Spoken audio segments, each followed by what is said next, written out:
Kubali kutumika kutenda kazi ya Bwana. Bwana Mungu anahitaji watenda kazi shambani mwake.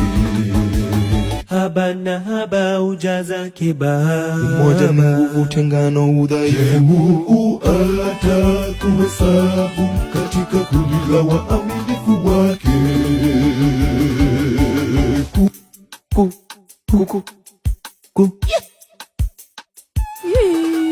Kubali kutumika kutenda kazi ya Bwana. Bwana Mungu anahitaji watenda kazi shambani mwake.